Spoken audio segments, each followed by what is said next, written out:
Media के सभी सम्मानीय साथियों, आज भारतीय बहुजन अलायंस इसकी ये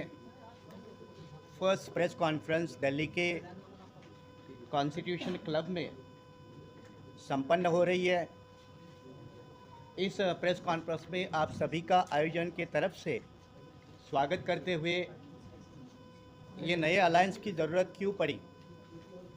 इसकी भूमिका क्या है, ये आपको सामने रखते हुए आप अच्छी तरह से जानते हैं कि 2 साल पहले आज़ादी के 77 ईयर्स पूरे हो गए और ये साल में भारत का 75वां साल संविधान का शुरू है। जब नए राष्ट्र की कल्पना की गई तो फ्रीडम फाइटर का एक सपना और संविधानकर्ताओं का एक आदर्श, इन दोनों का तालमेल बनाकर एक नए समाज और राष्ट्र की निर्मित होना आवश्यक थी।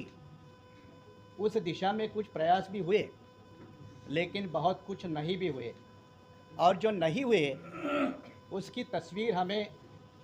भारत सरकार के और दुनिया के कई सारे रिपोर्ट्स के माध्यम से समझ में आती है।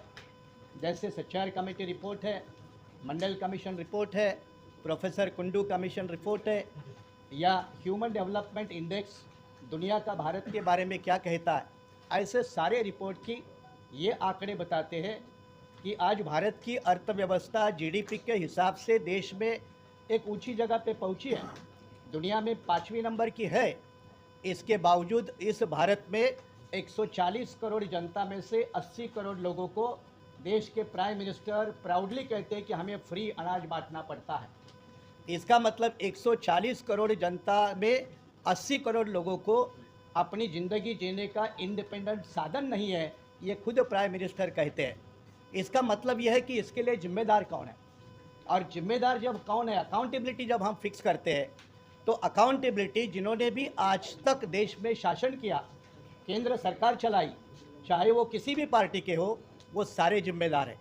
चाहे वो कांग्रेस पार्टी की तरफ से हो, चाहे वो बीजेपी पार्टी की तरफ से हो, या और किसी दल की तरफ से हो, इनका ये फेल्यूर है, इनका ये नॉन परफॉर्मेंस है। और ये नॉन परफॉर्मेंस के कारण इसका जो ज़्यादा नुकसान जो हुआ वो दबे कुचले लोगों को हुआ, शोषित वर्ग को हुआ, माइनॉरिटी के लोगों के साथ हुआ, बैकवर्ड लोगों के साथ हुआ। और इसीलिए जब माइनॉरिटी, शोषित, दलित, आदिवासी, पिछड़ा वर्ग का बड़े पैमाने पर नुकसान हुआ तो उनकी राजनीति बाबा साहब अम्बेडकर के ज़माने में मजबूती से खड़ी हुई, बाबा साहब के बाद साहब श्री कांशीराम जी के ज़माने में मजबूत खड़ी हुई। लेकिन पोस्ट कांशीराम जी पीरियड जो है वो बहुजन आंदोलन देश के कोने कोने में बिखर गया, और उससे क्या हुई तो बहुजनों की राजनीतिक आवाज़ संसद में या देश के राजनीति में कमज़ोर होने लगी। इसी बात को समझकर हमारे जिम्मेदार साथियों ने बहुजन समाज की राजनीतिक आवाज़ को बुलंद करके मान सम्मान की लड़ाई और हिस्सेदारी की लड़ाई, देश के संसाधनों में हिस्सेदारी की लड़ाई को बुलंद करने के लिए देश के कई राज्यों में छोटे छोटे बहुजन आंदोलन के दलों को इकट्ठा करके आज इस ऐतिहासिक क्षण पे, ऐतिहासिक दिन पे भारतीय बहुजन आंदोलन का निर्माण करने का फैसला किया है। और ये इसकी पार्श्वभूमि आप जब देखते हैं तो एक बात के ऊपर और गौर करना होगा कि देश के जो भी नीतिकार है, पॉलिसी मेकर है, सरकारें एमपी एमएलए से होती है, लेकिन पॉलिसी जो बनाने वाले लोग हैं वो बहुजन के खिलाफ वाली पॉलिसी बनाते हैं।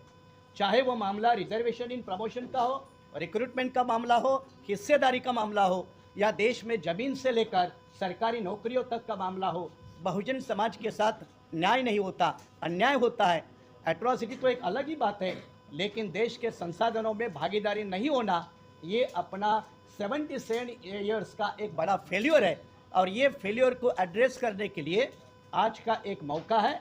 हम अच्छी तरह से जानते हैं कि आजकल का ज़माना कारपोरेट पॉलिटिक्स का है।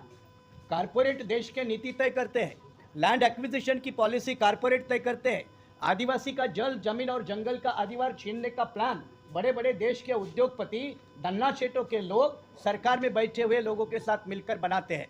इसका अगर पुरजोर पूरे ताकत और शक्ति के साथ विरोध करके अपनी एक नई नीति को सामने लाना होगा तो एक नए राजनीतिक मंच की बाबा साहब ने भी वकालत की थी, कांशीराम साहब ने भी वकालत की थी। उसी रास्ते पर चलकर भारतीय बहुजन आंदोलन इस देश में जो दबे कुचले लोग हैं, खास करके कॉन्स्टिट्यूशनल टर्म में अगर कहे तो schedule caste, schedule tribes, backward classes and the religious minority, जो देश का सबसे बड़ा 90% हिस्सा है, उस 90% हिस्से की राजनीति बड़ा करके देश के संसाधनों में हिस्सेदारी पाना, देश के पॉलिसी मेकर बनना और रूलिंग क्लास बन के इस देश के बहुजन समाज के साथ न्याय करना, ये भारतीय बहुजन आंदोलन की भूमिका है। शुक्रिया।